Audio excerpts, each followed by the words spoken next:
అమ్మ తిరుమల అంటే మన హిందువులు కొన్ని కోట్ల మంది హిందువులు కానీ లేకపోతే ఇతర మొత్తం ప్రపంచవ్యాప్తంగా స్వామివారికి భక్తులు ఉన్నారు.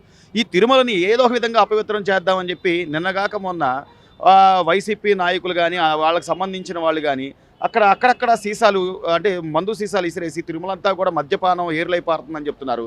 ఎంతవరకు సమంజసం? అంటే స్వామివారితో పెట్టుకుంటే ఏమవుద్ది అనేది తెలుసుకుని కూడా జగన్మోహన్ రెడ్డి గారిలో ఏమి మార్పు రాలేదంట. ముందు జగన్మోహన్ రెడ్డిని సీడ్స్తంతే కానీ ఆడ వెనకాల ఉన్న అనుచరులు మొత్తాన్ని సిగ్గొచ్చుద్ది. కావాలని సీసాలు చెయ్యటం ఏడు వాడు గుళ్ళో కొబ్బరికాయ కొడతవే రాదు జగన్మోహన్ రెడ్డికి. సీసాలు అవి కూడా వేసేసి నిందల పాలు చేయాలని రాష్ట్రాన్ని దృష్టత పరిపాలన చేస్తున్నాడు. శుభ్రంగా పరిపాలించేవాళ్ళని పరిపాలించనీయకుండా ఏంటి సీసాలు వేయటం, మందు తాగటం, అవి చేయటం, ఈ చేయటం, కొవ్వు నూనెతో ఇది చేసి ఎవరి మీద బురద రుద్దుతాడు వీడు జగన్మోహన్ రెడ్డి? ఎవడు తయారుకున్నాడు రుద్దించుకోవటానికి? మేము భూమన కరుణాకర్ రెడ్డి అసలు అపవిత్రం అయిపోతుంది, స్వామివారి మొత్తం తిరుమల అంతా నాశనం చేసేస్తున్నారు కూటమి ప్రభుత్వాన్ని. వెంకటేశ్వర స్వామి అంటే ఆంధ్ర రాష్ట్రాన్ని పక్క రాష్ట్రాలకు కూడా పెద్ద దేవుడు. ఆ దేవుడినే దృష్టపరిపిస్తున్నారు నా కొడుకులు జగన్మోహన్ రెడ్డి. ఆడు పక్కన వాడు ఒక పెద్ద ఎదవ జగన్కి వీళ్ళ వల్ల 11 సీట్లు కూడా తెచ్చుకోలేదు. భూమన కరుణాకర్ రెడ్డి పెద్ద దురదృష్టపు నా కొడుకాడు. జగన్ గారు నమ్మిన బంటు ఏంటి సిగ్గు శరం ఉంటేనే కదా వాళ్ళకి. అసలు నీచాతి నీచిపోళ్ళు కాబట్టి పంది నూనెతో చేసి భక్తుల్ని ఇది చేశారు. కొవ్వు నూనె వాడి ఆల్రెడీ సిట్ నివేదిక సిట్టు దర్యాప్తు జరుగుతుంది.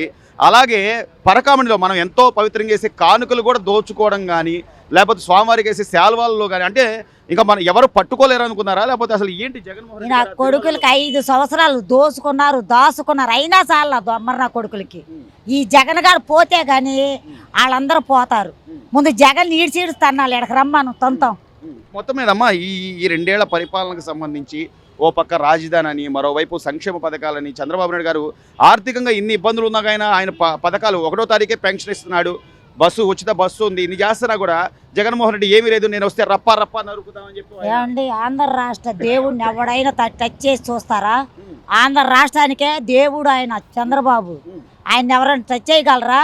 టచ్ చేసి చూడమని ఎలాగుంటుందో చూపిస్తాం మేము కూడా. ఏం పీకలేడు, పీకడు కూడా. 11 సీట్లు ఉన్నవాడు ఏం పీకుతాడు, ఏం చేస్తాడు? ఏమైనా పీకుతాడా? ఎడంకాలు చెప్పు కాలు ఖరీదు కూడా చేయలేడు.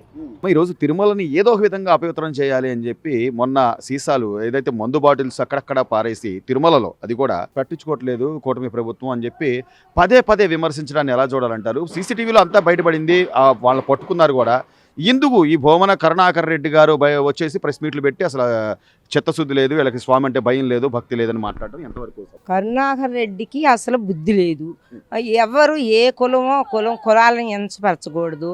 దేవస్థానంలో మీరు ఉన్నప్పుడు ఎలా దేవస్థానం పవిత్రంగా చెయ్యాలి? దేవస్థానాన్ని ఇబ్బందులు చేస్తే ఎలా కుదురుతుంది? మందు సీసాలతో నువ్వు హింసిస్తున్నావు. ఇలా చేసిన పనులు తప్పు అని నువ్వు చెప్పాలిగా జగన్మోహన్ రెడ్డి. నువ్వు తప్పు అని చెప్పవు. నా మనుషులు తప్పు చెయ్యరు, బాగా చేస్తున్నారని నువ్వు అనుకుంటున్నావు. ప్రజలు అలా అనుకుంటారా? తప్పు నీ మనుషులు చేసిన తప్పు కాదా? కూటమి ప్రభుత్వం చేసిన తప్ప? ప్రతిదీ కూటమి ప్రభుత్వం మీద బురద చల్లుతున్నావు నువ్వు. అది నీ తప్పు, ఇలా చేయకూడదని నువ్వు చెప్పాలిగా. కనీసం అంటే తిరుమల క్షేత్రం అనేది కొన్ని కోట్ల మంది భక్తుల మనోభావాలకు సంబంధించింది. హిందువులు అత్యంత పవిత్రంగా భావిస్తారు. కనీసం వాళ్ళ మనోభావాలను గుర్తించాల్సిన అవసరం కూడా లేదు. అదేమంటే నాకు అంత శాతం ఓటు ఉంది, నాకు ఇంత శాతం ఓటు ఉంది అంటాడు జగన్మోహన్ రెడ్డి గారు. ఇందులో హిందువులు లేరమ్మా? స్వామివారిని నమ్ముకున్న వాళ్ళు, స్వామివారిని నమ్ముకుని హిందువులు 3 కోట్ల మంది వాళ్ళు ఉంటారు, 1 కోటి మంది ఏళ్ళు ఉంటారు. అంతేగాని హిందువులు తక్కువ ఎందుకున్నారు? హిందువులే ఎక్కువ ఉన్నారు. నీకు మళ్ళీ పార్టీలు మార్చి ఇలాంటి ఇన్ని దుర్మార్గం పనులు ఎవరు చెయ్యరు. నీదే సొంతమని నువ్వు ఇలా చేస్తున్నావు. దేవస్థానాన్ని అసలు చేసే మడిసి నిన్నే చూసాము. ప్రజలు ఎలా నమ్ముతారు నిన్ను? దేవస్థానాన్ని మోసం చేస్తే ప్రతిదీ మోసం అని చెప్పవు. ఏంటి అన్ని అంత దుర్మార్గం చేసిన కరెక్ట్ అయిన సానుభూతి చూపిస్తున్నావు వాళ్ళ మీద. మొన్న పుట్టినరోజు చేసుకున్నారు, పుట్టినరోజు చేసుకున్నప్పుడు ఎలా చేసుకుంటారు? పుట్టినరోజు చిన్న కత్తి పెట్టుకుని కేక్ కట్ చేసుకుంటారు. కేక్ కట్ చేసినప్పుడు కత్తులు ఇంత బారు కత్తి పెట్టుకున్నావు, ఇంత బారు కత్తిని మేకపోతులు బలిచ్చి నీ పుట్టోలకి వాటికి అన్నిటికీ రక్తం ఎరబోసావు. అది సబాబేనా నువ్వు చేసే పని? అలా రపా రపా రపా కోస్తానంటున్నావు మనుషుల్ని. ఎవరు గాజులు తొడుక్కుని కూర్చున్నారా? జగన్మోహన్ రెడ్డి ఇంటికి పరామర్శించి నువ్వు చేసిన పని మంచిదంటే వాళ్ళు ఇంకా రెచ్చిపోతారు. జనం చూసి ఇంకా అసలు నువ్వు 11 సీట్లు ఇచ్చారు కానీ 11 సీట్లలో కూడా జీరోకి వస్తుంది. నువ్వు ఇలాగ మాట్లాడుకున్నావంటే వస్తాను, ఒక్కొక్కళ్ళని అందరినీ అన్న వాళ్ళందరినీ బట్టలు ఎప్పు తీస్తాను, రపా రపా కోస్తాను అంటే ప్రజల్ని రపా రపా కొయ్యటానికి వస్తున్నావా? ప్రజలకు మంచి చేయడానికి వస్తున్నావా? జగన్మోహన్ రెడ్డి నువ్వు ఒక్క తడవ మనసు పెట్టి ఆలోచించు. ప్రతిదీ కూడా రాయలసీమలో కూడా అట్టాగే మోసం చేస్తున్నావు. నీదే రాయలసీమ అన్నావు, నువ్వేం చేసే రాయలసీమలో?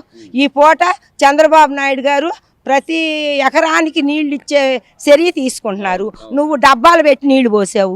డబ్బాలు పెట్టి నీళ్లు పోస్తే డబ్బాలు నీళ్లు నిలవంటాయా? కాలువలో నుంచి వచ్చే నీళ్లు నిలవంటాయా? అలా చేసే పని మంచి పనే? ఇది మంచి పనే? నిజంగా నువ్వు అంత మంచి చేస్తే ప్రజలు నీకు ఎందుకు 11 సీట్లు ఇచ్చారని ఆలోచన ఉండాలిగా. నువ్వు రాయలసీమ కాదు, అమరావతి కాదు, అన్ని నువ్వు 3 రాజధానులు చేస్తానని నిన్నటి దాకా ఉర్రవేయగవు. ఇంకా రాజధాని మీద ఖర్చు పెట్టుకున్నావు. ఇంతకింతకి నువ్వు బాధ పెడుతున్నావు మనుషుల్ని. ఎంత బాగా చేస్తున్నారో బాగా ఉన్న ప్రభుత్వాన్ని ఎన్నుకుంటారు. అమరావతి రాజధాని వాళ్ళందరినీ ఏ రకంగా రోడ్ల మీద పాదయాత్ర చేసుకుంటూ గుళ్ళకు మొక్కుంటా వెళ్తా ఉంటే ఎంతమందిని నువ్వు చంపావో అందరికీ తెలుసు. ఈ పూట ఇంకా రాజధాని పేరు ఎత్తుతున్నావా? రాజధాని పేరెత్తే అర్హత నీకు లేదు. ఆ మనుషుల్ని ఎంత హింసించావో అంత బాధ పెట్టావో అందరూ గుర్తు పెట్టుకున్నారు. నువ్వు ఇలాంటి పిచ్చి పిచ్చి మాటలు మాట్లాడబాక. శుభ్రంగా కూటమి ప్రభుత్వం చేసుకుంటున్నారు. ఇంత తప్పు చేస్తున్నారు, అంత తప్పు చేస్తున్నారని నువ్వు అంటున్నావు. పైన మోడీ గారు ఉన్నారు. మోడీ గారు ఆయన భగవంతుడి దయ వల్ల అన్ని ఆహారం ఇస్తారు, చక్కగా రాజధాని చేస్తారు, పోలవరం చేస్తారు, ఇంకా ప్రజలకి న్యాయం చేసే పనులే చేస్తారు. కానీ వాళ్ళు అన్యాయం చేసే పని అసలు చెయ్యరు. నువ్వు ఎప్పుడు అన్యాయం చేస్తారని నువ్వు అనుకోమాక. ఈ రోజు లోకేష్ బాబు కూడా ఉద్యోగాలు ఈయన గవర్నమెంట్ స్కూల్లో కూడా నీ గవర్నమెంట్ స్కూల్లో నువ్వు చేసావు కదా, ఒక్కరోజు భోజనం సరిగ్గా పెట్టావా నువ్వు? ఈ రోజు వెళ్ళు, పిల్లలకి బాత్రూమ్లు కూడా చక్కగా కట్టారు, మంచి భోజనం పెడుతున్నారు, రాగులు జావా అన్ని గుడ్డు ఇస్తున్నారు. అలాగే వెళ్ళి చూడు, చూసి నువ్వు కూటమి ప్రభుత్వం తప్పు చేస్తున్నదంటే అప్పుడు చూసి మాట్లాడు. తప్పు చేసేది ఎవరిదైనా తప్పే కాదు. ప్రజలు మంచి ప్రభుత్వాన్ని ఎన్నుకుంటారు. ఇది మంచి ప్రభుత్వం. చంద్రబాబు నాయుడు గారు కానీ లోకేష్ బాబు గారు, వీళ్ళు పవన్ కళ్యాణ్ గారు అందరూ ఆలోచించేస్తున్నారు. నువ్వు పిచ్చి పిచ్చి మాటలు మాట్లాడితే బాగోదు. ఈ రోజు ప్రజా దర్బారు పెట్టారు. ప్రజలందరూ పరిగెత్తుకుంటూ వెళ్ళి ప్రతి సమస్య చూస్తున్నారు. బళ్ళు కావాలన్న వాళ్ళకి బళ్ళు, మిషన్లు కావాలంటే మిషను, ఇల్లు కావాల్సిన వాళ్ళకి ఇల్లు, ఉపాధి కలిగిస్తున్నారు. అది కదా మంచి ప్రభుత్వం అంటే. నువ్వు మంచి చేయిస్తా ఉన్న వాళ్ళని చేయనీట్లా. ఏదో వాళ్ళందరూ చంద్రబాబు నాయుడు పక్కకి వెళ్ళిపోతారు, ఇలాగా ప్రచారం చేస్తే ఇలా మారిపోతారు అనుకుంటున్నావేమో. ఎప్పుడు ఎవ్వరు మారిపోరు, మంచి ప్రభుత్వాన్ని ఎన్నుకుంటారు.